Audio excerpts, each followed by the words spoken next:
За сайн байцгаана уу X-File podcast-ийн маань ээлжид нэгэн дугаар сэтгэл судлаач Энээмтэйгээ дахиад ярилцж байна. Тэгээд part 2 миний хувьд part 2 маань. Тэгээд өнөөдрийнхээ тухай би яг юу ярих чааг гэхээр үзэж байгаа хүмүүстэй үзэх хэлэхэд одоо заавал дуустал үзээрэй гэж хэлмээр нь. Яагаад гэвэл би одоо өөрийнхөө хувьд бас тодорхой хэмжээнд сэтгэл зүйн эмчилгээнд орж ирсэн л дээ.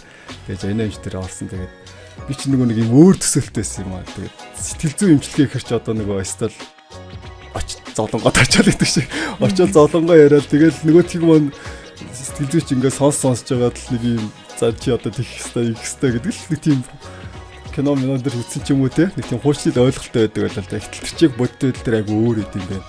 Маш олон юм дотор нь ингээд явж идэм байх те. Тэгээд тийм болохоор хүмүүс сайн сонсоорой. Тэгээд миний одоо сайн нэг терапи хэмжлэгэнд орж үзсэн шүү дээ те. Тий. Терапи гэж хэлдэг те. Тий одоо сэтгэл төрөл юм байна тий. Тэгээд тэр нь надад айгу сонир санагдсан байхгүй. Ер нь хүний ингээд дурсамж руу ороод явчихдээ билээ тий. Яг хаана травма блок үүссэн байна тий. Асуудал хаана байсан бэ гэдэг ингээд хайгаа авт юм лээ.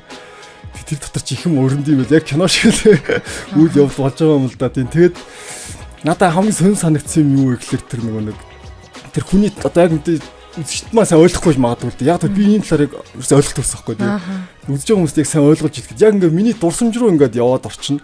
Одоо киногоор бол бараг нэг Inception кино шиг ч юм уу тий. Ингээд яг бүр хүүхд насын дурсамж яваад орж байгаа юм л да. Тэнгүүд хамгийн сонин нь юу вэ гэхээр тэр бүгд ингээд миний төсөөлөл мөртлөө цаашаа ингээд яваад тахаар тэр тосдор төсөөлд байгаа дөрүүд байдаг юм билээ тий. Одоо бага насны тэр дөрүүд одоо ингээд багт насанд таарчсан дөрүүд байгаа. Тэнгүүд тэр дөрүүд нь ерөөсөө өдөрдөгдөг юм билээ. Тэр яа гэдэг юм тэр л надад сон санагц. Ерөөсөө өдөрдөгдөхгүй ингээд надад ерөөсөө хянагдахгүй. Нэгсээ миний дурсамжтай те уг нь бол миний ингээд төсөөлөл яваад байгаа байхгүй. Тэгсэн хэрнээ тэр дотор байгаа дөрүүд бол шууд ингээд өөрийнхоороо байдаг. Тий. Тэрийг надад жоо таалагдаад. Одоо жишээ нь чиний өөрийн чинь нөгөө өгөн тэр дурсамжийг засчмаар байна штэ. Тэ. Тэгэхээр яагаад чамаад хянагдахгүй байгаа вэ те? Тэр чинь 70 хүмүүсд өөрөө кодлоод авч байгаа байхгүй юу? Тухайн үеийн цаг үед нь кодлж байгаа. Жишээлбэл тэнтэйг ганцаардж байгаа мэдрэмж хүүхэд үеийн ганцаараа гэдэг мэдрэмж чинь айгүй хүчтэй кодлогдоод байгаа шүү дээ. Тэгэхээр энэ юу вэ гэхээр жишээ нь би ганцаараа юм чинь цаашдаа би жишээ нь өөр одоо кейс яриад байна л да. Тэ би ингээд тархинд ингээд код нь юу вэ гэхээр ганцаардаад байгаа болохоор цаашдаа би ганцаараа байхгүй байхын тулд яах ёстой вэ гэдэг маш том тийм стратеги маягийн одоо зан төлөвүүдийг бий болгож эхэлдэг байхгүй юу? Жишээлбэл одоо тэр өмнө нь гаргасан үйлдэл нь өөрийнх нь нөгөө ганцаардуулж исэн бол за энэ бол байж болохгүй юм байна гэл хав дараад тэгэнгүүтээ ганцаардахгүй бусдын нөгөө хайрыг авахын тулд те ямар хүн болж хувирах ёстой вэ? Урт хугацааны загварууд бий болж эхэлдэг. Тий одоо эн чинь жишээлбэл тухайн хүний зан төлөвүүд айж ухандаа ингэ бий болж өсөж эхэлдэг гэсэн үг байхгүй юу. Тэгэхээр эн чинь яагаад тэр чинь чиний одоо дурсамж руу бид нар ингэ ороод байгаа мөртлөө ингээд хилэг төдийдл яг кино шиг ингээл өөрчлөгдөж өгөхгүй байгаа юм бэ. Тийм яг миний төсөөлөл шүү дээ уг нь тий. Тий чиний төсөөлөл чиний хүсэлд өдөртөгдөхгүй шүү дээ. Тэрийг чинь маш олон хоёулаа техникүүд ингээд ашиглаж байна тий. Тэгэхээр ямар ч хүний 70 хумсард байгаа тэр үзэл бодол итгэл үнэмшлийг маш сайн хамгаалж чаддаг тийм 70 хумсарын одоо тусгай тийм бас ажил нь байдаг. Функц нь байдаг байхгүй юу? Тий. Тэгэхээр өөрийнхөө тэр итгэл үнэмшлийг маш сайн хамгаалдаг гэсэн. Тэгэхээр тэрийг эвдэхийн тулд бит хоёр нэлээд ингээд юм болж байгаа байхгүй юу? Тэр босчихсан нэг нь босчихсан. Тийм, нэг нь босчихсан зүйл. Тийм. Одоо жишээлбэл тий чамайг ингээд чи ээжтэй маш их хайртай тэр хүүхэд үедээ гэвэл би чаны ээж чи муухай хүн гэвэл тийм үү гэл чи ингээд хоёрж өгөхгүй штэ ингээл тий чи ингээд нэрээ тийм ч юм уу гэл чи чиний итгэл үнэмшил тэгж амархан өөрчлөгдөхгүй байхгүй юу. Энд чинь ингээд нэгэнтээ суудсан итгэл үнэмшлийг бас өөрчлөх гэж юм болдог байхгүй юу. Тийм болдог. Заримдаа ингээд комплекс. Одоо ингээд зарим хүнийх ингээд өөрчлөгдөх нь айгүй юм бас санаагаараа биш айгүй ингээд техникүүдийг ашиглаж байгаа л өөрчилж байгаа шүү дээ. Харин тийм үлээ. Нарийн техник үүдээ бид. Тийм үү да яагаад одоо бидний санаагаараа биш тэгж техникүүдийг ингээ ашиглаад ийн вэ гэхээр одоо цаана нь миний нэг хараагүй өнцгүүд байгаа шүү. Тэрийг л би ингээ харуулах гал тий тэрийг ингээ тийшээ чиглүүлээд байгаа. Уг нь бол чиний дотоод хүн болон чиний сүнсний бие чинь тийшээгээ уг нь бол тэмүүлээд байгаа. Гэтэл наан нь тархины одоо процесс юу вэ гэхээр тархич нь өөрөө хамгийн түрүүнд өөрийнхөө одоо би эзнээ ингээд хамгаалах одоо хамгийн том үүрэг нь штэ хамгийн номер 1. Тэгэхээр номер 1. Тэгэхээр одоо ингээд тухайн одоо 5 настай хүүхдийг тэр нэг хүн ингээд зодж ийн эсвэл загнаж ийн дорд үзэж ийн те үгүй штэ наадгүй чинь чамд хайртай штэ тэгүнгуудаа гүштэй гэл эсэргүүцэл итгэж өгөхгүй байна л та тий. Тэгүнгуудаа тэр цаана нь яг одоо тэр хүний одоо дотоод хүний төвшөнд нь хүсэж байгаа хүсэл байгаа штэ. Яг тэр үзэл бодлын эсрэг одоо нэг хүсэл бас нуугдаад байгаа байхгүй юу? Юу вэ гэхээр тэр хүүхдийн үнэлэгдэхийг хүсэж ийн, хайрлагдахыг хүсэж байгаа штэ. Тэр зүйлийг ингээд ялгаж салгаж эн чин тийм юм эн чин биш юм гэд миний хувьд ингэ чиглүүлэг хийдэг байхгүй юу? Харин үнэхээр сони юм билээ те. Одоо үзэж байгаа хүмүүстээ бүр дахин хэлмээр байгаа. Үнэхээр сони юм билээ. Тэгээд яг ингээд болж байгаа процессын дээр надаас айгу ингээд зарим айгу аюултай шиг санагдсан байхгүй ингээд. Бүр яг яахаа мэт болчдөг те. Нөгөө дөрүүд маань болохоор ингээд бүр толгоо молгос ихсэж чамгаар ингээд гацаад ингээд хэлт юм билээ. Тэнгүүт л яг сэтгэл зүйч маань яг зөв техникүүдтэй байх хэрэгтэй юм байна гэж би ойлгосон. Тэгээ ер нь бол маш зөв одоо болгоомжтойгоор чиглүүлэг. Тэгээд яг тэнгүүд яг ингээд нэг өөрчлөгдөд хэлдэг тийм. Тэрийг одоо яг үзэгчд маань яг биеэрэл үзэл ойлгох бах та. Ер нь бол заримдаа ингээд дөрүүд бол хит ингээд зөрүүдлээд өөрчлөгддөггүй тохиолдлууд байдаг байхгүй юу? Тэр чинь юу вэ гэхээр олон удаагийн давтамжтаар маш гүн суудсан гэсэн үг. Гүн суудсан. Тэгэхээр энэ аяанд ингээд хохроод ирэхээрээ сүулдэ яадаг вэ гэхээр маш амархан өөрчлөгддөг болно. Тэгэхээр энэ бол жоохон нөгөө комплекс хэлбэртэй байгаад байгаа байхгүй юу? Тэр тухайн үеийн одоо ихтгэл үнэмшил нэг бус удаа маш олон удаа давтамжтай байсаар байгаад бүр тэр чинь яг тэр тийм л ертөнц байх хэвээр метр одоо бичигдсэн, кодлогдсон гэсэн үг. Хатуу суудсан гэсэн үг. Тэгэхээр ийм тохиолдлууд одоо ийм үйлчлүүлэгчд байсан. Жишээ нь би одоо ингээд аавда ерөөсөө таардаггүй маа. Ерөөсөө ингээд ярьж байгаа үг болгоно намайг ингээд шүүмжлээд байгаа юм шиг л надад үнэхээр хэцүү хажууд нь би баймааргүй байна гэд ирсэн үйлчлүүлэгчд байсан байхгүй юу. За тэр хүмүүстэйгээ ингээд ажиллахад нэг үйлчлүүлэгч яг ерөөсөө ингээд болж өгөхгүй байгаа тийсэн. Тэгсэн чинь тэр чинь нөгөө маш олон давтамжтайгаар бүр хизээж аав нь өөрийн талд гарч байгаагүй бүр гарсан тийм дурсамж байхгүй байна. Тэгэхээр ерөөсөө нөгөө шин заагвар байхгүй шүү дээ. Зарим хүмүүсийг чинь ингээд маш хурдан өөрчлөгддөг. Тэрний үг гэхээр жишээ нь одоо аав нь те хайрлж исэн үе байна, загинж исэн үе байна. Тэгэхээр загинж исэн үеийг ингээд эргүүлэх маш амархан. Яагаад гэвэл дахиад нэг үнэмшил байна те. Хайрладаг загварууд ингээд байгаад байгаа байхгүй юу? Бэлэн. Тэгэнгүүт ингээд маш амарханаар тархи итгэж хүлээж аваад хувиралт маш амархан болдог. Зарим хүмүүс төр нөгөө тэр загвар нь ингээд байхгүй болохоор шинээрээ суулгах те цоо шинээрээ мэдрэмжийн ингээд нөхөж өгөх зүйлүүд байдаг байхгүй юу. Гэтэл тэр аав нь хайргүй юм уу гэвэл үгүй шүү дээ. Өнөөдөр ингээд ухаанаараа бид нар ингээд хандхад аав ээж бол хайртай.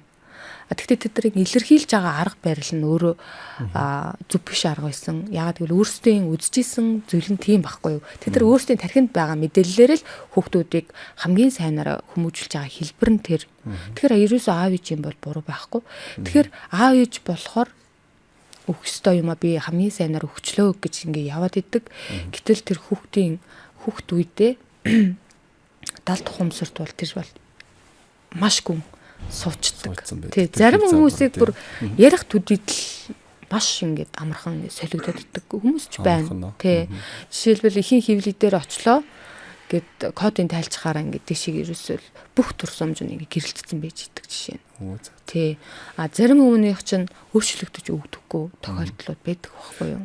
Тэгэд яг үзэж байгаа хүмүүс бас терапи хийх гэхээр бас сайн мэдхгүй байж бас нэр магадгүй мэддэггүй байх гэж боддог. Товчхон та энэний үүслэр ч юм уу ер нь нэг энэлийн мэдээллийг тань товчхон өгөөч. Энэ бол ер нь психосоматик ангаах ухаан манай одоо ернээс өмнө бүр Гиппократийн үеэс л эн чинь анх үсээл одоо ингээ үдэд ингээ хөгжөөд яваад байгаа. Тэр үеэсээ л ер нь бол энэ байгаа. Хүний сэтгэл зүй, амьдрал болон эрүүл мэндэд нь ингээд шууд нөлөөлт юм байна гэдэг анхны тийм таамаглалууд байсаар ирсэн. Тэгтээ өнөөдөр нэг хэсэг манай амьдрал чинь шинжлэх ухаанч болчлоо штэ тий. Тэгж яваадсэн. Тэр физик, хим, биолог заавал нэг эрдэмтэн гэдгийс нь одоо ингээд дахиад сэтгэл зүй рүү ингээд эргэлт орох шиг байна. Дотоод мөн чанар руу, сүнслэг байдал руугаа. Тэгэхээр энэ бол анхнаасаа л ер нь байсан салбар. Ер нь их олон мянган жилийн настай юм шүү дээ.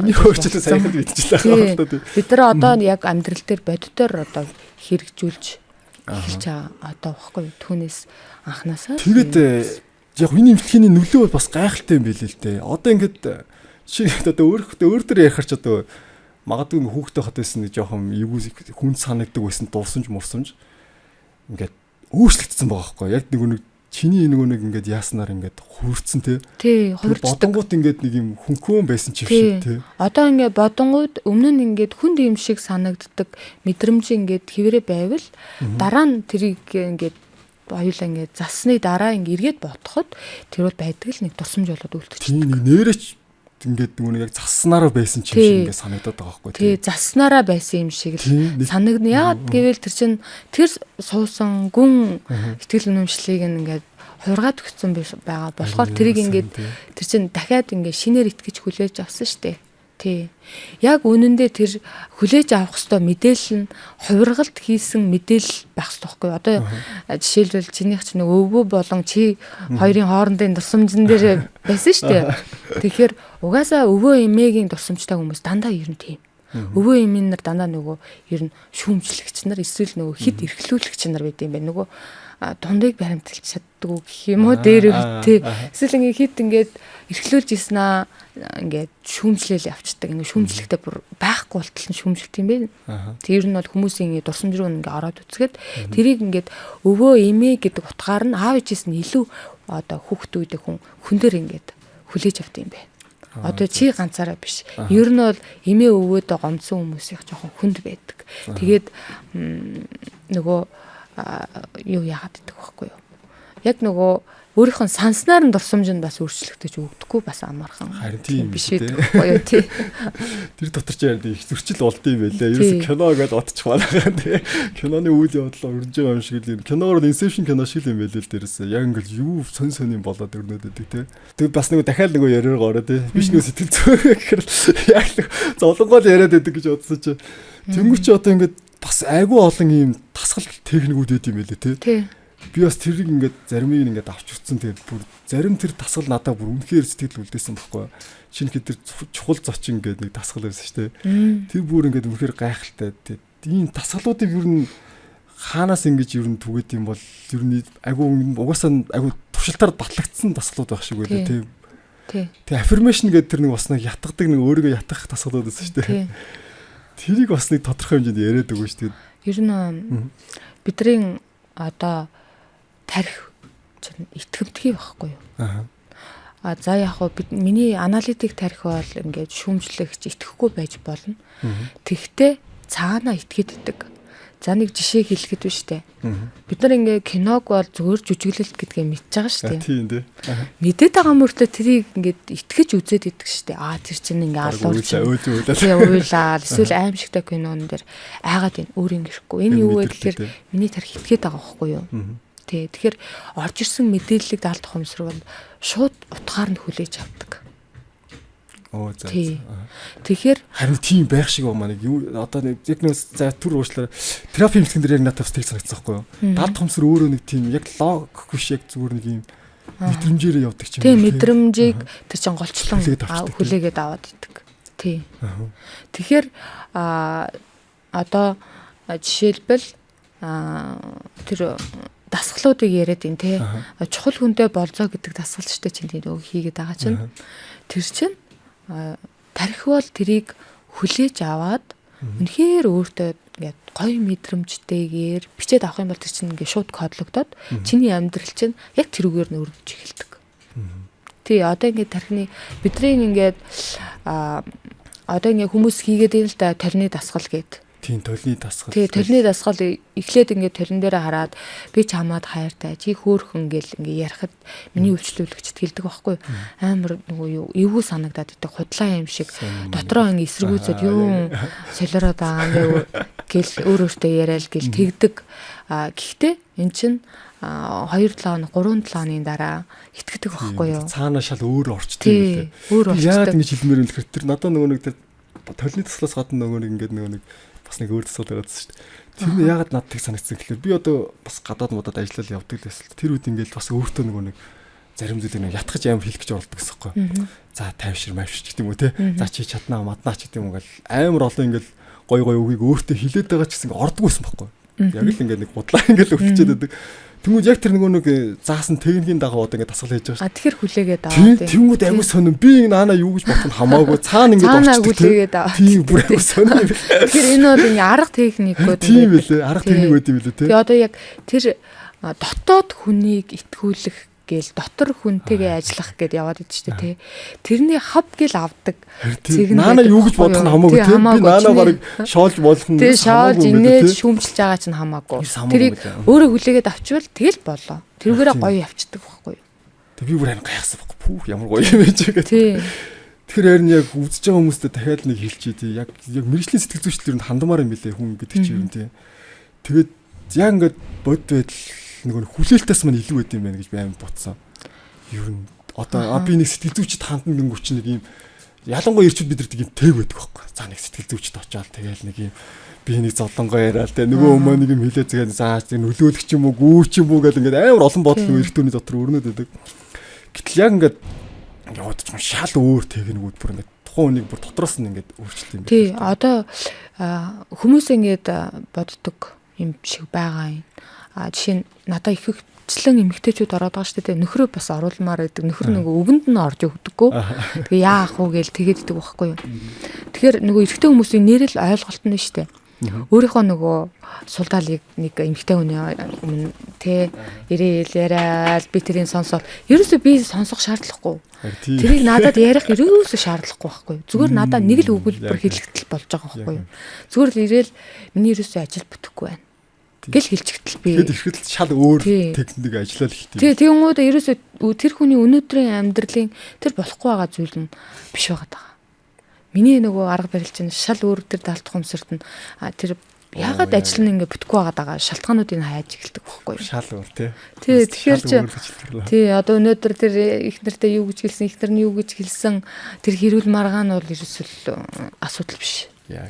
Бүр ингээд айгүй олон юм бодоод бид нар чинь нэг юм сонирн байдаг юм аа. Тэрийг очиод баг үр дүнгүүч бахтаа гэж бодож байгаа шиг тэгэл ингээд эртэн хүмүүст сонио бид нар чинь. Тэгээд яг ингээд очин бүр шаал өөр бидний төслөөснөөс айгүй өөр юм байт юм бэл. Миний хувьд бол ингээд яг ингээд ороод явгот өөрчлөлтөд ингээд ихнээс мэдэрсэн л дээ. Тэгээд нөгөө бас юуны тухай бас нөгөө нэг ярмаар байгаа байхгүй. Мөнгөний блок гэдэг нэг яриадсэн шүү дээ. Тэгээд би бас анх ингээд тэрийг ойлгохгүйсэн байхгүй. Яг хүний ингээд нэг мөнгөнд хандах юм сэтгэл зүйнүүдэд өөрчлөх хэрэгтэй юм байна лээ. Мөнгөнд хандах сэтгэл зүй. Тэнгүүд хүн өөрчлөлтөд эхэлдэг. Тэгээ би одоо үзэгчтэй сонирхуулаад хэлэхэд яг ингээд янгууд тодорхой хэмжээнд хүний бас ингээд орлого нэмэгдээд эхэлт юм байна гэж. Орлого нэмэгдэн. Жишээ нь өнөөдөр надаа нэг үйлчлүүлэгч найз залуу тэр хоёр маш их хэрэлддэг юм байна. Тэгэхээр хэрүүл маргаан бол ингээд болдог. Тэгтээ ингээд нэг нэгэндээ хайртай. Салж чадахгүй ингээд салжаад буцаал нийлээл хэрэлдээл салаал нийлээл яваад байна. Тэгэхээр ингээд анзаарсан чинь анзаархан цааш ингээд ажиллаад явсан чинь тэр эмэгтэй хүн бол бүр ингээд 5 наснаасаа эхлэлтэй би хамгаалалтгүй гэдэг код тархиндээ авцсан байгаа даахгүй. Би хамгаалалтгүй гэдэг код юунаасаа болсон бэ гэхээр тэр 5 настай үед нь аав нь ээжийг ингээд зодж байгаа байхгүй. Тэрийг ингээд харангуудаа ээжтэй би тусламаар хамгаалмаар байна. Ээжийг хамгаалмаар байна. Гэж 5 настай хүүхэд. Тэгэхээр энд ямар одоо даалт хумсрын түвшинд итгэл үнэмшил явж ийнэ гэхээр чи ерөөсөө хамгаалтгүй штэ. Чамайг хамгаалах тэр зүйл бол байхгүй. Ээж чинь ийм сул дорой байна. Тэ? Хамгаалах ёстой аав бол амар ууртай ингээд явж ийн тэ. Тэгэхээр энэ үед би хамгаалтгүй байна гэдгийг бат итгэл ингээд суучиж байна. За тэгсэн чинь 9 нас орчим юм байна. 9 нас орчимд тэр нэг айлт нэг юм алга болцсон чинь тэр хүүхдээсээ үзчихилээ. Тэр хүүхд чинь нөгөө хамгаалалтгүй юм чинь өөрийгөө зөв ингээд илэрхийлж хамгаалж чадахгүй миний талд хинч байхгүй гэл нөгөө айцтай. Тэгэл уйлал дахиад нөгөө код юу болж байна. Тэ буруутгахтгаас айцтай болцсон заяа. Ингээл дахиад ингээ код болчихж байна. Энэ эргээд зан төлөвийн хувьд ямар хор уршиг өнөөдөр үүсгэж байгаа вэ гэхээр би хамгаалалтгүй тэгээд би буруутгагдаж доошоо ингээ доромжлуулж магадгүй гэдэг энэний эсрэг одоо зан төлөвүүд үүсч эхэлсэн. Тэгээд нөгөө нөхөр нь ингээ юм өөрийнх нь төлөө юм ярахаар яаж юм гэхээр энэ намайг нөгөө доошоо хийх гэж байна. Намайг ингээ буруутгах гэж ингээл өөдөөс нь яг нөхөртөө адилхан авир гаргаал те ингээл гэлтэл гартлал. Тэгэхэд аахгүй юм.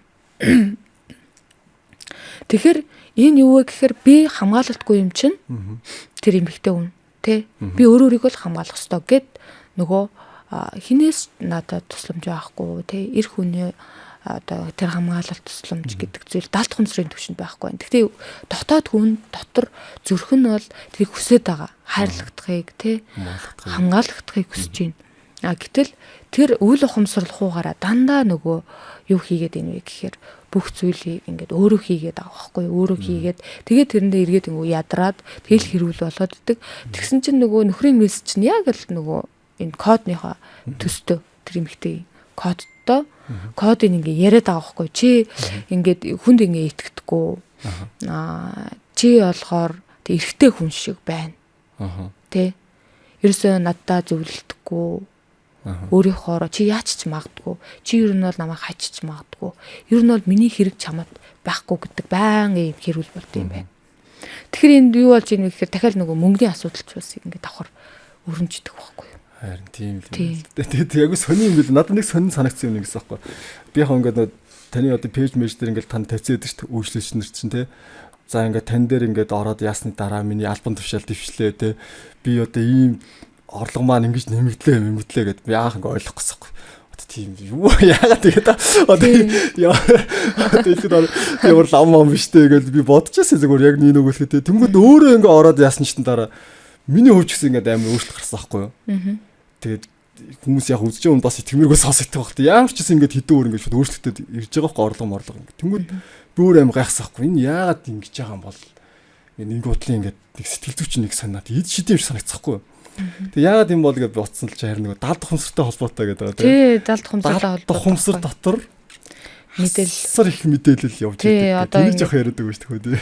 Далд хумсар гэдэг чинь өөр чинь энэ насны бүх одоо мэдээллүүд одоо хаардууд байгаа байхгүй юу? Тин чинь. Дата тий. Дата гэх юм уу одоо юу гэх компьютерийн хувьд юу гэдэг тэр одоо тийм мэдээллүүдийг ингээ хоримтлуулаад аваад идэг тий. Тэг ихийн хөвлий биш үү? Бидний тооцооллоор нэг 9 сар 10 хоног моног энэ амьдралын тооцоол. Гэхдээ эрдэмтэд энийг яаж тооцоолсон бэ гэхээр эрдэмтдийн тооцооллоор шүү дээ. Энэ чинь 500 мянган жилдээ тэнцв. Бидний одоо ингээ өнөөгийн нийгэм байгаа шүү дээ. Өнөөгийн бидний амьдралдаа ингээ зүйрлэж тооцоолох юм бол 500 мянган жилдээ тэнцв гэж байгаа байхгүй. Тэгэхээр тэр хугацаанд чиний авсан мэдээллүүд бол хувь заяанд асар их нөлөөтэй байдаг. Асар их дата байна л гэсэн үг шүү дээ. Тэр асар их дата байна. Тэгэхээр ихийн хөвлөд байгаа үед тэр ээжийнхэн сэтгэл зүй бол асар их нөлөөтэй. Дээрээс нь давхар заяа далд хумсарт аавын ген ээжийн ген аав ээжийн генээсээ генээр дамжсан аав ээжийн сэтгэл зүй өвөг дэгдсээсээ дамжсан сэтгэл зүй давхар байна. Энэ бүр шинжлэх ухаанаараа батлагдсан сүүлийн үед бүр ингээд нотолцсон. Энэ талаар яриад байгаа тийм. Яриад байгаа маш их ярьж байгаа. За тэгээд чи төрлөө. Төрснөөсөө хойш өнөөдөр хүртэлх бүх дата байгаад байгаа байхгүй юу? Одоогийн дата бол нэг минийх ч одоо 30 жилдээ гэдэг ч юм уу те. Тэнгүүд далд хонсолд болохоор асар урт хугацааны тийм хэмжээний мэдээлэл дотор нь яваад байгаа гэдэг байгаа шүү дээ. Тэр нь ядаа ер нь их үнэн санагдсан л да. Тэгэхээр тэр далд хонсолтойгоо зөв ажиллаж чадах юм бол хүн нөгөө нэг маш олон нөгөө гарц гаргалгаагаа тэн дотроос угаасаа ингээд тавьчтай юм шиг байна те. Маш хурд хугацаанд. Ер нь бүх зарим хүмүүсийг одоо ингээд төрмөл авьяас чадвартай гэж байгаа шүү дээ. Энэ төрмөл авьяас чадвар гэдэг чинь генээр дамжиж ирсэн байхгүй. Тэрийг генээр дамжсан бэлэн тийм бэлэн мэдээлэлүүд одоо мэдээллүүд байгаад байгаа байхгүй. Тэрийг ингээд амьдрал дээр яг бодод хэрэгжүүлээд нэг хид хідэн удаа оролдоод үзэхдээ маш амархан ингээд сурчих жишээний. Тий. Одоо зэн сүнд нь байж идэг гэж. Тий байж идэг. Тий танил байгаад байгаа байхгүй. Яг генд нь байгаа юм чинь. Тэгэхээр энэ мэдээллүүдийг одоо ингээд миний далд тухамсар чиний одоо ингээд чиний далд тухамсар гэж үзье те. Чиний бүх эрхтэн системийн үйл ажиллагааг тэр чигтэн ингээд өдөртөд байгаа штэ. Би үнийг ингээд өдөр тутам бодоол ингээд яваадах юм бол би ядарна үсттэй. Боломжгүй байхгүй юу. Тэгэхээр тэр чинь ер нь бол биднийг ингээд амьдрахыг хөнгөлж өгсөн гайхамшигтай зүйл штэ. Жишээ нь би энэ аяг усыг уулаа гэхэд энэ усыг уугаад миний эрхтэн системд тийшээ хуваарл ийшээ хуваарл гэл би ингээд суухгүй штэ. Тэгээ энэ болгоныг хэн зохицуулаад байгаа юм бэ? Цаадаа тэр тархины тэр 96 одоо оюун ухааны 96% чинь далд тухамсар гэж байгаа шүү дээ. Тэр чинь ингээ нарийн зохион байгуулалтаагаар зохицуулдаг.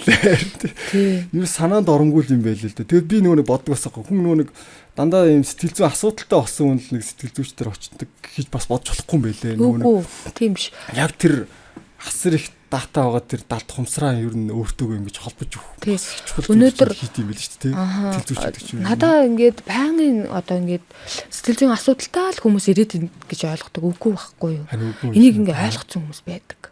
Мэддэг хүмүүс спортын амжилттай юу? Тий, одоо жишээ нь би тэмцээнд ормоор байна. Тэмцээнд орох гэж тэрнээс өмнө би гэлс орчмоор байна.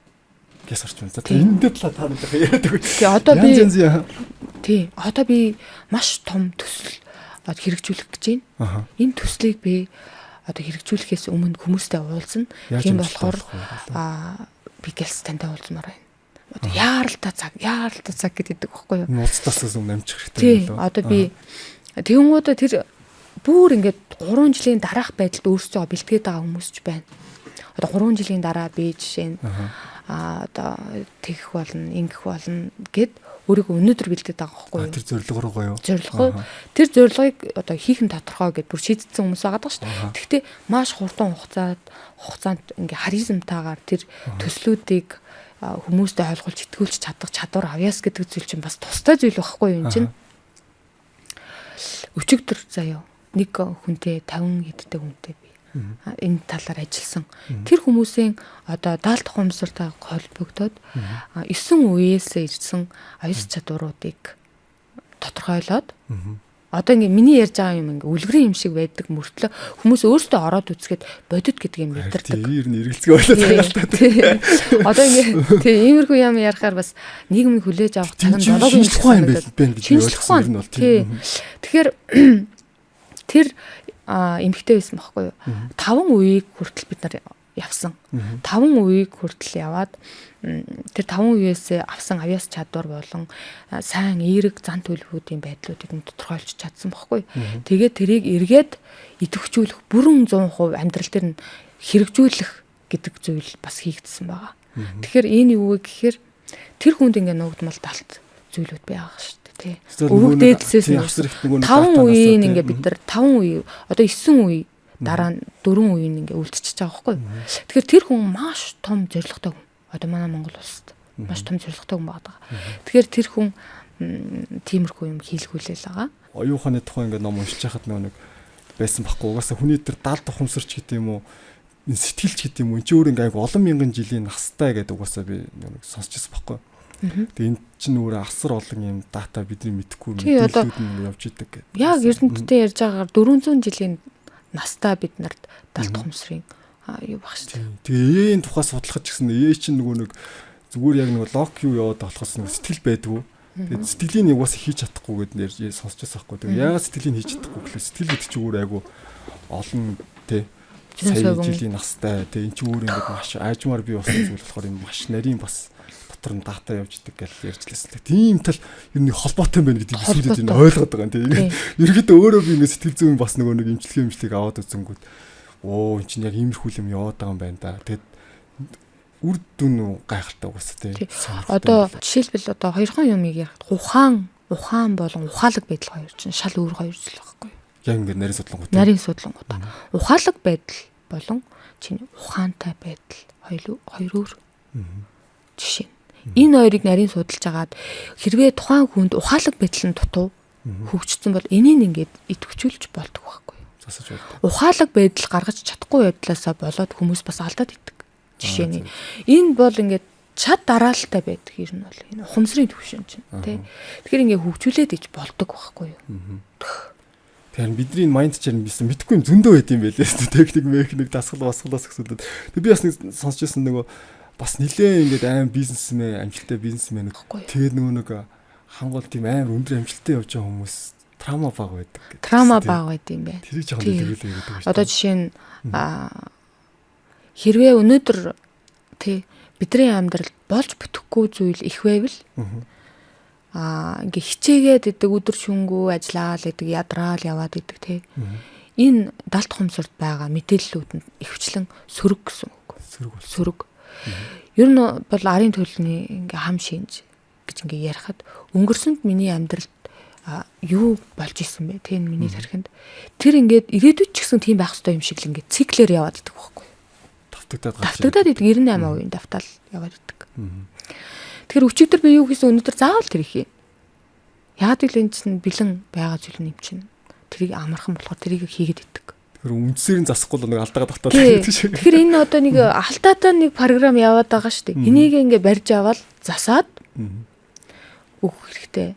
Тэгэхээр энэ арга техниктэйг л богино хугацаанд тий одоо терапийн аргаар л өөрчлөх боломжтой. Дээрээс нь хүн бас өөрийн гэсэн нөгөө хичээл зүтгэл дасгалууд даалгаврууд байгаа. Тий. Тэрийг хийх хэрэгтэй. Тэр бүр амар чухал юм билээ. Надад яг нөгөө юу шиг санагдсан л да. Ерөнхийдөө ойлгохоор фитнес шиг тий. Нөгөө фитнес хийж хүн байнга булчинтай болдог. Яг тий. Дасгалаа байнга хийж зүгээр ингэж хийж тэр чинь ингээд тархинд суужлаа. Нөгөө амар амжилттай явж байгаа хүмүүс гэдэг надад дотоо үлдээчлээ л дээ. Трама амар багтай. Тий амжилттай явж байгаа хүмүүсийг ер нь бол судлаад үзсэн л дээ. Тэгсэн чинь трама багтай гэдэг маань ер нь бол трама гэж юу вэ гэхээр дандаа ингээд загнуулж зодуулах биш. Хүн ингээд зарим хүмүүс зүгээр харж байгаа л трама авдаг хүмүүс ч байна. Трама гэдэг чинь сэтгэлийн гэмтэл байхгүй. Сэтгэл нэг гэмтээд шархаа аваад штэ тий. Тэгэхээр тэр хүмүүс сэтгэлийг шархлуулах биш дотроосоо зөв одоо тусгаж авч чадж байгаа. Байгаа байхгүй. Тусах үнцгэн зөв гэсэн. Тусгах үнцэг нь ингээд зөв тусчж байгаа. Хүүхэд насндаа. Одоо ингээд ээжтэй ингээд загнуулаад байгаа ч гэсэн тэрийг ингээд тусгаж авч байгаа байдал нь зөв дараалалтай. Далд хумсар зөв кодлогдоод байгаа байхгүй юу? Тэгэх юм бол энэ хүмүүс амар нөгөө амжилттай трама багтай шарах багтай гэсэн. Багтай. Трама багтай байд юм байна. За тэгэхээр одоо тэр буруу одоо ингээд трама үүссэн буруу кодтой хүмүүс байгаа шүү дээ. Тэр хүмүүсийг одоо тэр авах ёстой дарааллаараа хүлээж авах дарааллаар нь ингээд засаад байгаа байхгүй юу? Тэ. Тэгэхээр тэр хүмүүсийг засах шаардлагагүй зөв кодлогдоод явсан хүмүүс. Жишээ. Трама айгу баг байт юм байна. Одоо сэтгэлийн шарах багтай. Учираас тэр хүмүүсийн одоо ингээд өөрийгөө барих, хойрох, тэр одоо намайг буруугаар ботчих юм болов, гомдчих юм болов, яах юм бол гэл иймэрхүү юмд ерөөсөө цаг заваа зарцуулахгүй. Энэ хүн яадаг хүн бэ гэхээр өөрийнхөө тэр дотоод далд хумсар тэгээд энэнтэйгээ яг нийлж нэгдэж ажиллаж чаддаг. Өөрийн дотоод тэр хүсэл байгаа штэ. Энийг сонсож, энэний хойноос явж чаддаг хүмүүс. Ерөөсөө би энийг хийж чадахгүй байхаа. Ирээдүйд ийм эрсдэл гарчих вэ гэдэг ерөөсөө ийм тархинд нэг байдаггүй. Ингээ асуухаар чадчих тугаасаа. Болно штэ. Гэл ерөөсөө тэрийг ингээд надад бүр тийм юм яриулдаггүй. Тийм. Ерөөсөө тийм ойлголт ч байдаггүй. Тархинд нь баг тийм ойлгож байхгүй. Тэгэхээр одоо болно штэ гэж бүтэн штэ. Одоо жишээ нь том төсөл байлаа гэхэд тэр том төслийг би одоо жишээ нь ерөнхий зайдад ингээд танилцуулаад ерөнхийлөгч танилцуулаад гэл ингээд авахгүй. Тэгэхээр тэр хүнд ингээд хүлээж авахгүй байхаа гэдэг ойлголт огт байхгүй заяа. Болгоно. Тийм. Яагаад гэвэл тэр хүн тэр өөрийнхөө хүсэл нь яг болно бүтэн гэдэгтээ 100% ингээд итгэж сэтгэлийн хувинч дээр тархинч тэрэндээ ер нь сэтгэлээсээ хүсэж байгаа юмыг яаж би болгож хийх үү гэдгийг л тархин ингээд шийдлийг л боддог. өөр нэг олон тайм бодоод. Олон талын юм бодохгүй. Тэр нэг болоод 80 юм бодоод. Жишээн дээр одоо трама айдас чин трамагаас ингээд ирээд байгаа шүү дээ. Ер нь бол хоёр төрөл байгаа шүү дээ. Нэг нь одоо ингээд зүгээр л юу ч болоогүй байхад л нэг айдас төгшөлт ингээд үсээд идэг те. Үн ингээд би эндээ ингээд аюулгүй биш те надаа ингээд ямар газар хөдлөөд байгаа шүү дээ. Тэгтээ би ингээд төгшөөд ивэл энэ бол далд хумсарт байгаа нэг зүйл байхгүй юу? Нэг трама яваад. Тий, тэр чинь ингээд сэдрэл гарч ирээл байгаа байхгүй юу? Гэтэл тэр хүн тийм сэтэрч гарч ирэх зүйл огт байхгүй болохоор би нэг хичээд та тэрийг тгий да гэд зөвхөн тархин юу боддог хийхийг л боддог. Одоо жишээ нь үйлдэл авахыг л бодно. Тэрийг яаж хийх вэ гэд дараад бодно. Шийдэл дээрээ л фокуслогддог. Тэгэхээр яг нөгөө дараалалаараа хийдэг. Тэгээд энерги ингээд хамаа намаагүй явуулдаггүй. Жишээ нь тэр хүмүүс хүслээ мэдрэмжээ сонсч чадж байгаа болохоор ядарсан үедээ яадаг вэ гэхээр ядарчлаа гэл амраал ингээл яг өөрийнхөө мэдрэмжээрээ ингээ яваад байгаа байхгүй юу. Тий. Гэтэл трама ихтэй хүмүүс ядраал яваад идэг заяа. Тэгээ сулдцсан, ядарсан. Тэгснээ ингээд би ингээ анзаарах. Би амар төвчээрдэг өөрсдөө тэгдэг. Хин өөрийг нь ингээ зовоод аваг өөрөө л өөрийгөө зовоогоод байна. Тийм үү тий. Яг тэр нэг өөрөө өөртөө зөрчилдөг гэдэг тэр харин би яг сайн нэг имчилгээ авч чадтай амар ойлгосон байхгүй нөгөө. Яг нэг терапины дараал нэг ухаар л орж ирд юм билээ гэсэн. Тэгээд тэр ухаар нь яг бүр цаанаас миний цаана нэг дуу хоолой байж идэг те. Тэг би ингээд гайхсан байхгүй. Терапи хөвлөе явахад нөгөө нэг яг ном унсчил байсан л та ингээд те далд ухамсар гэж байдаг ч тийм эсвэл ухамсаргүй гэж мэрлээ те. Янз янзаар яг байд мэдгээд яриад байдаг ч те. Зөндөө сонсч ирсэн мөртлөө яг нөгөө мэдэрч байгаа байхгүй тий. Тэгээд яг имчилгээний үед бол яг мэдэрсэн байхгүй. Тий. Нэрэ бидний цаана яг нэг яалч нэг юм байд юм билээ тий. Одоо яг тий жишээлбэл чи ингээд ном уншаад байгаа ном чинь ингээд онл яваад байгаа шүү дээ. Яг тий нэг онлоо. Онлыг чи ингээд яг өөр дээрээ мэдэр практик байхгүй наа чинь. Хөө тэр номон дээр тэгэж бичигдсэн энэ юм байна штэ. Одоо чинь би тийм байхгүй юу. Жишээ нь одоо хүн чинь ингээд ухаарлаа авдаг, сүнсний ингээд шат ахидаг тий. Жишээ нь ингээд ухаалаг байдал чинь ингэж бий болдог, трама чинь ийм гэд. Яг өөр дээр ажиллахаар тэр ингээд ном дээр бичигдсэн зүйл чинь энэ юм байна штэ. Би ялангуяа сүүлд нэг өөрөө чинь нэг хамгийн анх авсан терапич баг тэрээс ахна жоо түргүү өрмөрч. Тэрнээс болоод би ингээд айгу асуудал төр нэг ордог байсан л да. Тэгээ сүүлд хүртэл нэг ороод тэгээд ер нь терапи аваад байжсэн чинь яг нөгөө нэг далд хумсраад мэдэрсэн гэдсэн шүү дээ. Дотор байгаа дуу хоолой маань надаас яг өөр хүн байж таарсан л да. Чи бүр тэрийг миний дотор юм байдаг юм гэдэг нэг гайхсан байсан шүү дээ. Гайхсахгүй. Шал өөр дуу хоолой байсан хгүй. Яг ингээд нөгөө нэг наана байгаа дүр төрхнөөс мань цаана байгаа хүмүүс маань болохоор тийм айгуу тийм юмыг илдгээр шийдэх гэж оролддог хүн байгаад байдаг тий. Наана болохоор нэг юм хуурамч дүр төрх үүсгээд тэр маань ингээд дандаа намайг асуудалд оруулаадсан байгаа хгүй. Янз бүрийн хэрэг төгд оруулчих гал бараг тий. Тэр чинь нөгөө тархины юу байхгүй юу? Сэтгэлийн хариг урвлаад байхгүй юу? Тийм шин тий. Тэгэл тэр ухаарлал авах гад тийм үү нэрэл ингээд дахин л пактлаад байдаг тий. Тэгэл асуудал нэрэл ингээд тойрч ирээлдэг. Тэмүүд яг шийдэл маань яг дотор байгааг би ингээд амар болцсон байна. Тий, ер нь гайхахгүй. Ямар ч сэтгэл зүйч, ямар ч одоо энэ сэтгэл зүйн талаас судалж байгаа эрдэмтдүүдийн ярьж байгаа яриа нь штэ.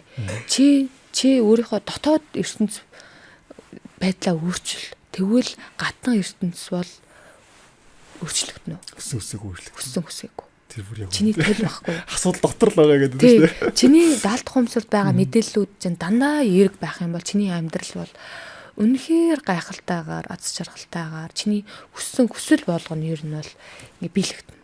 Тийм билээ. Хүн чинь ерөөсө нийгмийн матриц дотор ингээд бид нар чинь амьдэрдэг те. Тэгсэн чинь бас давхар ингээд сэтгэл зүйн матриц дотор яг амьдэрч идэв билээ те. Сэтгэл зүйн матриц маань ингээд юм жоохон дарк бүтээт ч юм бол тэгэл амьдрал маань яг тэрийг дагаад явчихдаг тийм. Ер нь бүгд сэтгэл зүйгээ дагаад штэ тийм билээ те. Тэг хүний амжилт чинь сэтгэл зүйгээ дагаал ер нь. Ерөөсөө нөгөө нэг сэтгэл зүй сайн бол нөгөө нэг уулыг нурааж усыг эргүүлж чаддаг те. Сэтгэл зүйн байхгүй бол тэгээд нэг чигчлүүрч угуулж чадахгүй гэдэг шиг лээ. Хүмүүс ингэ бодоод байна. Миний анзаарч байгаа сэтгэл зүй одоо ямар сэтгэлийн тэнхээгүй вэ гэж айгүй их загнуулаад байсан хүүхэд наснда. Тэр хүмүүс одоо ингээд ирэхэд тэрийг ингээ буруу ойлгоцсон билээ. Юу вэ гэхээр сэтгэл зүй ямар тэнхээгүй юм бэ гэж хэлдэг үгийг ууралж байгаа ч гэсэн дотроо дарах хэвээр.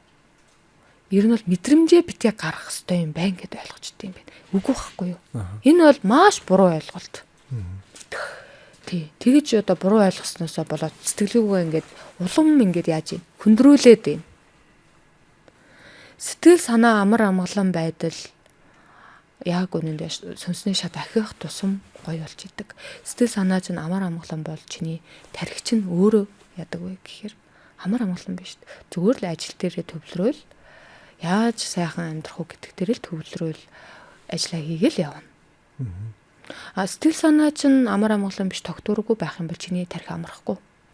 Тэгээ тархич амархгүй тэгэл нэг энергигүй ядарсан. Маш их энерги алдсан тий. Ууртай ажил бүтээмжгүй явна штэ. Тэгээ ажил бүтэхгүй бол тэрнээс болсон энэс болсон гэж явна штэ тий. Яг өнд өөрөөс нь болоод идэг. Өөрөөсөө асуудал яваад идэг. За тэгээд хүрэлцэн ирсэн ч ануудаа маш их баярлалаа. Өнөөдөр өрсөнд баярлалаа. Нилээ дэлгэрэнгүй том сэдвийг барьж аваад тэгээд бас дутууд орхичлаа ер нь бол тий. Дараа тэгж байгаа тэр нэг гүцээ идаа тий. Яг ингээ зах цухаас нь яриад заримдаа бас үзэж байгаа хүмүүс нь зарим нь ойлгодоогүй баг. Гэтэ магадгүй дараа ер нь бүрэн дэлгэрэнээс ойлгомжтой ярих үед ирэх баха гэж бодож байна. Гэтэ ер нь зах цухаас нь ойлгож чадсан баха. Нилээл ярьлаа баярлалаа тий. Тэгээд маш их баярлалаа тэгээд тий. Дараа уулзлаа баяртай үзэгчтэй.